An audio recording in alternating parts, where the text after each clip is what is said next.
ये बीज इन्होंने बोए हैं, फसल भी यही काटेंगे। पार्लियामान सुप्रीमेसी द पार्लियामेंट हम सुनते हैं, हम ये 25 करोड़ की नुमाइंदा पार्लियामान की बात जी जो साहब 25 करोड़ जो है नुमाइंदा जमात को हम सुनते हैं, उनकी जो है हर फोरम के ऊपर हम बात सुनते हैं कि पार्लियामान का तकद्दुस होना चाहिए, पार्लियामान तमाम इदारों की माँ है, वहीं से सारे लोग अपनी पावर्स, सारे इदारे अपनी पावर्स ड्रॉ करते हैं। रात को जो लेट नाइट वाकया हुआ है, मतलब how do you see as a political commentator, आपने रिपोर्टिंग भी की है, मतलब अगर गिरफ्तार करना था वो हो जाना था, क्या फर्क पड़ता था? मतलब हाँ, तरीकाकार दुरुस्त नहीं था। असेंबली के अंदर जाना या पार्लियामेंट के अंदर जाकर गिरफ्तार नहीं करना चाहिए था, लेकिन जो गिरफ्तार किया गया है वो तो खिलाफवर्जी की ना, उन्होंने मुआहदा किया, एक रिटर्न एग्रीमेंट था, उस एग्रीमेंट को वायलेट किया, तो फिर इनकी गिरफ्तारी तो होनी थी। हाँ, लेकिन जो तरीकाकार इसका बेहतर हो सकता था, आपकी बात से मैं इत्तेफाक करता हूँ। एक बात तो ये होगी, दूसरा ये इनका जो प्रीवियस रिकॉर्ड है, जो बात कर रहे हैं यानी ख्वाजा आसिफ साहब, 9 मई वाली जमात है, इनसे आप खैर की तवक्को तो नहीं कर सकते। इन्होंने जिस किस्म के अल्फाज की अदायगी की, जिस किस्म के मुआहदे किए, मुआहदे करके वायलेट कर देते हैं, आइंदा फिर दोबारा जो नाम मुंह उठाकर आ जाएंगे, कहेंगे जी कि हमें जो है आप एनओसी जारी करें, तो फिर डिस्ट्रिक्ट एडमिनिस्ट्रेशन नहीं करेगी इस तरह। आपने उन्होंने सिक्योरिटी प्रोवाइड करनी है, उन्होंने रूट्स मुतय्यन की, अब रूट्स की आपने खिलाफवर्जी की, आपने जो रूट आपको मुतय्यन नहीं था वहां पर फिर आंसू गैस के शेल मारने पड़े पुलिस को, आपने एसएसपी सेफ सिटी को जख्मी कर दिया।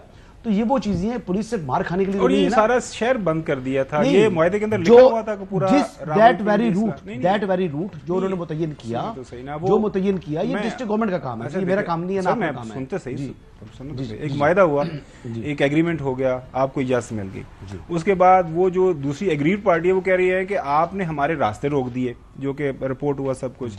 जब रास्ते रोक दिए तो एक जगह के ऊपर मैंने फर्ज करो गाड़ी या पेट्रोल मोटर बाइक के ऊपर मैंने कोई 10 मिनट में या 15 मिनट में जाना है, पैदल मुझे जाना पड़ेगा, तो मुझे उसमें घंटा डेढ़ 2 घंटे लगेगा, तो वो तो फिर मुआहदे की खिलाफ वर्जी आप लोगों को नहीं लगता दोनों तरफ से हुई है? आप वो उठा के देख लें रूट्स, 26 नंबर चुंगी जो है वो उस पे है ही नहीं, जो रूट मुतय्यन हुए थे। अब जब आप उस जगह के ऊपर जो आपका रूट है नहीं, आप वो उसको इस्तेमाल कर रहे हैं, तो वहां पर बहुत से लोगों को गिरफ्तार किया गया जी। जो डाइवर्जन प्लान थी, मुस्लिम लीग नवाज के कारकुनान, वो ऐसे लोग थे जो अपने किसी काम के सिलसिले में जा रहे थे, वो रूट भी मुतय्यन था और वो गिरफ्तार हुए। और मजे की बात यह है कि छुड़वाने के लिए मुझे भी स्ट्रगल करनी पड़ी। वो से ऐसे जो जानने वाले थे, मेरे भाई के साथ कोई थे, भाई मेरे लाहौर में था, उसने मुझे कॉल की कि बंदे को छुड़वाओ। मैंने I tried my best, but police ने नहीं छोड़ा, जो हकीकत है। पुलिस ने कहा जी नहीं छोड़ेंगे, फिर वो नहीं छोड़ा उन्होंने, क्योंकि ये रूट मुतय्यन नहीं था। वहां पर आप गए, गिरफ्तार हो गए, जाओ जी भुगतो। फिर इस वाक़े को लेकर ख्वाजा आसिफ साहब ने भी बताया कि किस तरह जो तरीके इंसाफ वाले हैं वो उनको सिवाय अपने लीडर के कोई और चीज नजर ही नहीं आ रही आजकल। जब आप कहें कि खान नहीं तो पाकिस्तान नहीं, उसका क्या रिएक्शन आएगा? कि आप पाकिस्तान का वजूद जो है एक शख्स के वजूद के साथ नफी कर दें, ये अल्फाज जो हैं, ये इस किस्म का रिएक्शन जो कल रात को आया है उसको जस्टिफाई कर दें। 15 दिन का उन्होंने कहा है कि उन्होंने रिहा कराना है बानी पीटीआई को, आज दूसरा दिन है, 13 दिन रह गए हैं। हम इंतजार कर रहे हैं कि वो आए लश्कर लेके, अटक के पुल पे इंतजार करेंगे। ये सीरीज जो है वाकयात की, उन्होंने कल रात का रिएक्शन जो है वो पैदा किया। ये अब जो एक्सेप्ट कर रहे हैं, मेरे ख्याल में ख्वाजा आसिफ साहब के कुछ हुआ है और जो ज़ाहिर है कुछ तकारीर हुई थी जलसे के अंदर, शायद उसका रिएक्शन है। अता तार साहब ने भी बात की कि जलसा लगता है इनका जो कामयाब नहीं हुआ, उसकी वजह से परेशानी है, तो अब ये इस तरह बहाने, हीले बहाने ढूंढ रहे हैं ताकि कोई और इशू खड़ा किया जाए। कल जो हुआ उसके बाद ऐसा सांप सूंघा है कि 3-4 लोगों के अलावा बाकी ने किसी ने यहां आने की जरूरत भी नहीं की। अब जो कह रहे थे कि लीडर को छुड़वाना है, गए छुड़वाने थे, खुद बंद हो गए।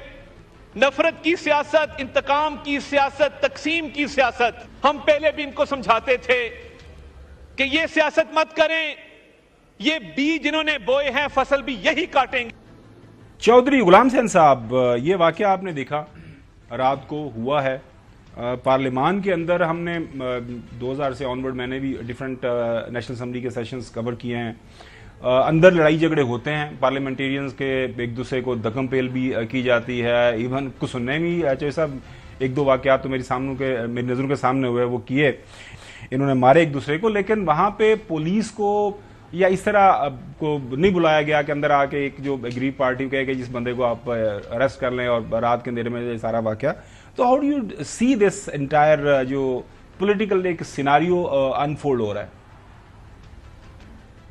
अब टॉलरेंस तो ख़त्म है ना सोसाइटी में। जो पहली बात है, जिस तरफ से भी जो भी वायलेंस हो या वायलेंट गुफ्तगू हो, दोनों जो है वो वायलेंस को बढ़ावा दे रहे हैं, उसको कम नहीं कर रहे, नंबर एक।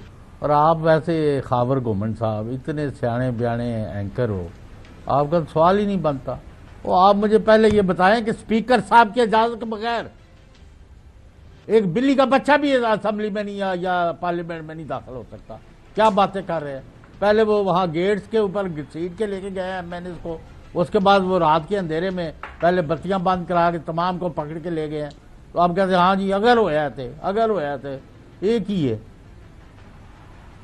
जो सब वो कह रहे हैं कि हम तहकीकात कर रहे हैं। इट्स वेरी अनफॉर्चुनेट नाजरीन, किस चीज की सारे पार्लियामेंटेरियंस ये बात कर रहे हैं के खिलाफ। जय साहब उन्होंने मंगा ली है सारी सीसीटीवी फुटेज, उस तो बाद फैसला होएगा ना।